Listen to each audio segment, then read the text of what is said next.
All right, section 5.1, we're definitely into the application now of the Business Calculus 230. We're talking about consumer and producer surplus. So our objective is, given demand and supply functions, find the consumer surplus and the producer surplus at the equilibrium point. So you can see there's a bunch of vocabulary. We've got demand curve, supply curve, equilibrium point, consumer surplus, and producer surplus. There's not a lot of work that we're going to do in this particular section because it's kind of laid out here for you, but this one's really important for you to concentrate on because this is more word problem based stuff. Okay, so we're going to start by considering the same situation, but from two different viewpoints. So we're going to be talking about movie ticket sales from the perspective of the consumer, Louise, and from the producer, Benji's Drive-In Theater. Okay, let's talk about the consumer perspective first. So you're the consumer, basically, you're the person who's going to the movie. At a price of $10 per ticket, Louise decides that going to the movie is just too expensive. She's going to stay home and watch her Netflix instead. When the price drops to $875 per ticket, Louise averages going to one movie per month. That's okay for her. But then when the price actually drops to $750 a ticket, Louise averages two movies per month. So hopefully you can see that for every $1.25 that the ticket prices drop, she's going to add another movie that she can go to per month. So the price that she's willing to pay for a movie ticket is what's called the demand function. You've probably heard supply and demand. This is what it is. As the consumer, she is basically the demand function. X is going to represent the number of movies she sees in the month. So using the above information, if she sees one movie, it's $875. If she's going to go to two movies, then the price would have to be $750. If you put that into a linear function, what you would actually get, and you could basically just do a slope between those 2 points, y2 minus y1 over x2 minus x1, you would get your slope as minus 1.25, and the y-intercept would be 10. So you get this demand function right here. Now, typically, you would probably write that as negative 1.25x plus 10. Same exact thing. That would just been in slope-intercept form if you do that. So the graph to the left, and this is where it gets important because this is where some of the formulas are going to come from. The graph to the left is the total area under the demand function. That is the A and the B combined. So the blue and the pinkish section is the demand function. So the area under that can be the integral from 0 to 2 of 10 minus 1.25x dx. You take the antiderivative, you plug in the values, and you get $17.50. That's the total area. On the other hand, region A, and this is the important part, region A under the line y equals 750 represents what Louise would pay on a given month in which the tickets cost $7.50 and she sees two movies. So if the price was at $7.50, she would see two movies. Basically, it's just this rectangular region A, which is just the pink area, and that's going to be a total expenditure of $15. Could you integrate that? Yes, but there's really no need to. Just the area of a rectangle. Technically, we wouldn't have had to have integrated the other one because it was linear. It just created a trapezoid or a rectangle and a triangle. There's several different ways you could have found the area for that one. So the area B above the line, now this is where you have to understand, the area B above the line, but below the demand function, is what's called the consumer surplus. So the consumer surplus is that area right there, the B area. So what it is, it's how much of the demand is minus how much it would be on a given month at the equilibrium point, which we haven't really talked about yet, but believe it or not, that 2 there represents the equilibrium point. So it's going to be the integral minus the area of the rectangle. So this part right here, this 750 came from the integral, you're just integrating the function, minus the area of that rectangle. And I believe your book uses a QP for this. I just think of it as the area of the rectangle, but I'll just write this in there. They use QP. So it's that integral minus QP. And that's going to be the consumer surplus. So that's what you do when you find the consumer surplus. It'll be the integral minus QP. But again, just think of QP as being the rectangle at the equilibrium point. Well, when we get to the example on the next page, you'll see what I mean. Now, producer's perspective,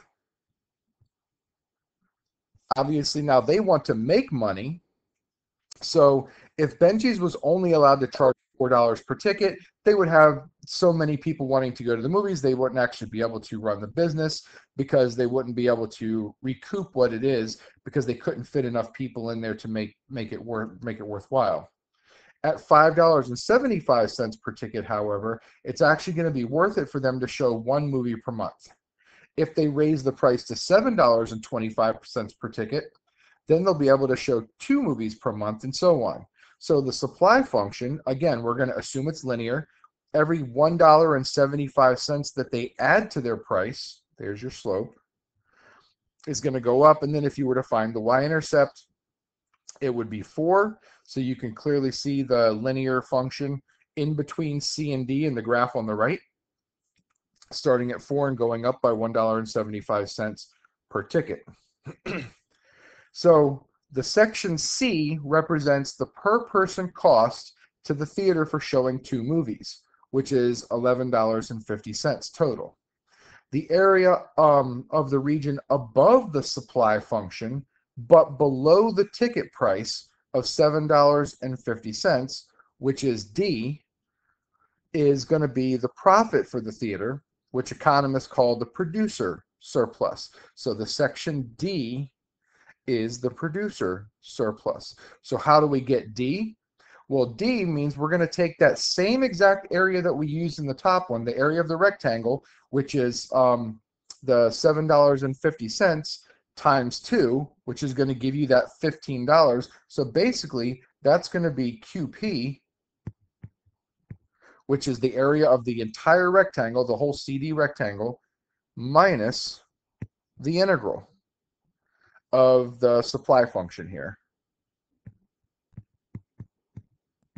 That's going to give you the producer surplus. And in this case, it would be $3.50. So what you can see is that there's going to be a consumer surplus of $3.50. There's going to be a producer surplus of $3.50. And at that exact same number, there's going to be a consumer surplus of $2.50. Okay, let's go to the next page and see what that looks like.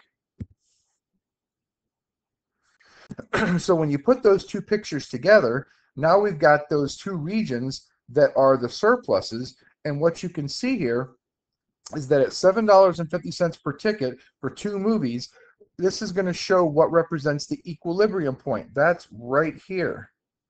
That's where the demand and the supply equal each other. That's what an equilibrium point is. Supply and demand are equal. So this represents the ideal point at which Louise feels like she is getting her money's worth and the theater is actually turning a profit. And actually any place in between that blue and purple area would actually work if there was if they could change the price just a little bit, or you could see part of a movie, which in this case is unrealistic, but that's the general idea. So how do we actually do a problem like this? It's really not as hard as what I think it probably sounds like by going through all that. But if you're unsure, please go back and watch some of this stuff again if you need to. All right, our one and only example for this section. Arnold is shopping for a high-quality sketch pads for his art class. His demand function is given by d of x equals x minus 6 quantity squared. His Garvin Art Supplies sells artist sketch pads, and the supply function for that is given by s of x, which is 1/3 x squared plus x plus 3. We want to find the equilibrium point, the consumer and the producer surpluses at that point. The equilibrium point, believe it or not, is probably the easiest thing here. We're just going to set supply equal to demand to find the equilibrium point. So d of x equals s of x. So let's go ahead and do that. Well, d of x, we're going to have to go ahead and FOIL that out. So x minus 6 squared is really going to be x squared minus 12x plus 36. And we have to set that equal to 1/3 x squared plus x plus 3. Now, I don't know about you, but this does not look like a very fun one to deal with because of that 1/3 fraction. So actually what we're going to do is we're going to multiply everything through here by 3 to get rid of that fraction. So we'll multiply everything through by 3. Let's see what we get. We get 3x squared minus 36x. Let's see. 36 times 3 is going to be, what is that, 72, 108. 3 times a third is just 1, so that's x squared plus 3x plus 9. All right, so now let's go ahead and get all the x squared, get everything equal to one side, so we can get the whole thing equal to 0. So we'll subtract x squared from 3x squared, and we get 2x squared. We'll move everything to the left. Subtracting 3x gives me negative 39x. And subtracting 9 is going to give us, what is that, 99?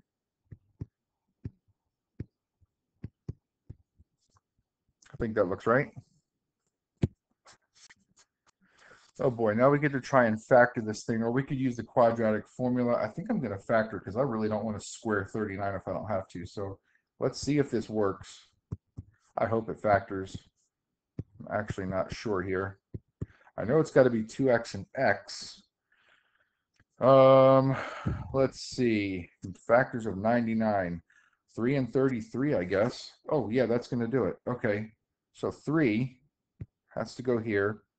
33 has to go there. Both of them have to be negative. So that means, yeah, that's going to work. That's negative 33 and negative 6. Yeah, that works. Okay, so x equals 3, or x equals 33 halves. And in this case, I'm pretty sure that 33 halves is going to be too big for our domain here. 33 halves, what is that, 16 and a half?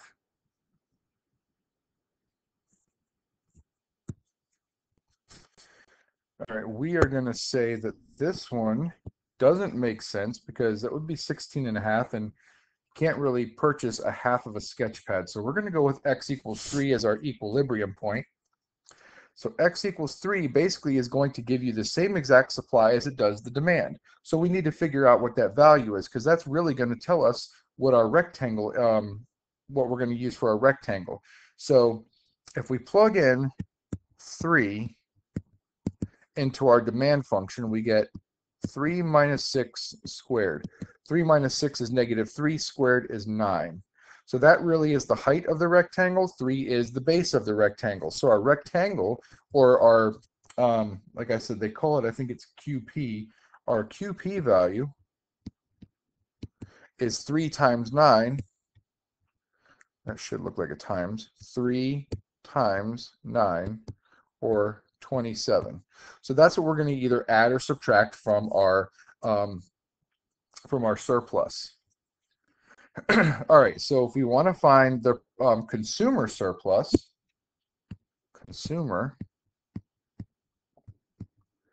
so our consumer surplus is going to be the integral of the consumer demand, which is this x minus 6 squared, but we wrote that out as 3x squared minus 36x plus 108 dx. And then we have to subtract 27 from that answer. So whatever answer we get from that integral, we'll subtract 27. And we have to take the integral from 0 to 3, because 3 is the equilibrium point. So let's go ahead and figure this out. So antiderivative of 3x squared is x cubed. Antiderivative of negative 36x is negative 18x squared. Antiderivative of 108 is 108x. We'll evaluate that from 0 to 3, and then we'll subtract 27. from the total answer. So if we plug in 3, we're going to get 27 minus 9 times 18. Geez, what is that? 162, I think. I think that's right. Plus 108 times 3 is 324. So whatever we get there, minus 27. Well, to make it a little bit easier, because I see I'm going to have a 27 minus 27. That's going to go away. So I actually have to do negative 162 plus 324. Negative 162 plus 324. I'm trying to do this in my head. Let's see, that's going to be 138 plus 24, 162, I think, maybe.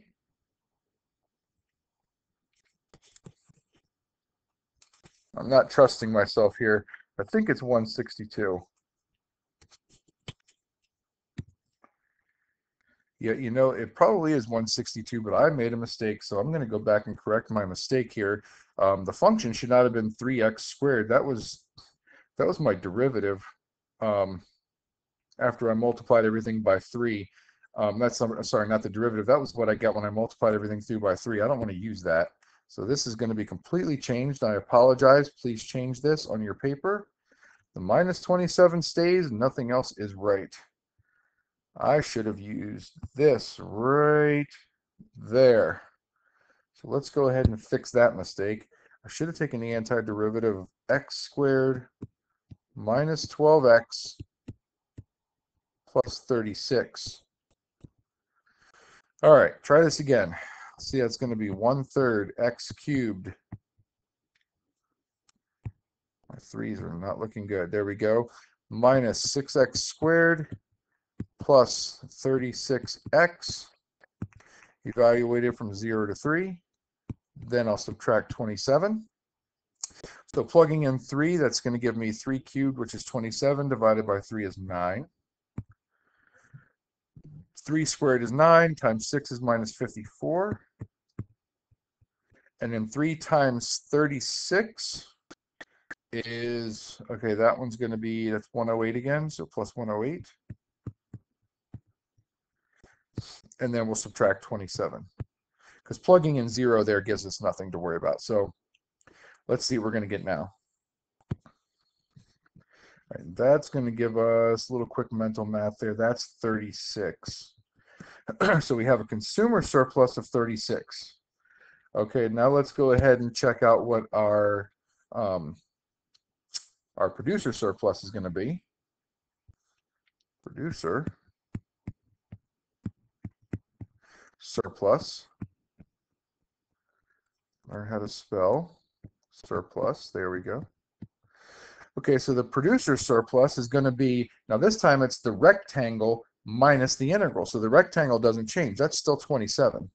So that's going to be 27 minus the integral, but now we have to do the integral of the producer's surplus, which was 1/3 x squared plus x plus 3 dx, once again from 0 to 3. So now let's see what we get here. So we're going to get 27 minus. Now I'm going to do the antiderivative, which is going to be x cubed. Dividing 1/3 by 3 gives us 1/9 x cubed plus 1/2 x squared plus 3x. And we'll go from 0 to 3. Now remember, don't include the 27 in that. It's just 27 minus. Now we'll plug in 3. So again, 3 cubed is 27. Divided by 9 is 3. 3 squared is 9. Divided by 2 is just 9/2. Plus 3 times 3 is 9. And again, if you plug in 0 and subtract that, you're just subtracting 0. So now let's see what we get. We get 27 minus, all these things are going to be minus in here. So minus 3 minus 9 is going to be, so 27 minus 3 is 24, minus 9 is 15, so we get 15 minus 9/2, or 15 minus 4.5, which is 1050. So we get $10.50 for the producer surplus. So we found the equilibrium point, which was at x equals 3. You needed to find the actual QP, so you take the 3, you plug it back into either the supply or the demand. It doesn't matter as long as you found the correct equilibrium X value. You plug it back into supply or demand, you'll get the same exact thing, which we found to be 9. And then you just simply do a rectangle. Multiply the 3 times the 9, that gives you your QP. To find the consumer surplus, it's the integral of the consumer demand minus the QP. To find the producer surplus, it's the QP, that rectangle, minus the producer surplus. That's it. That's all you have to do.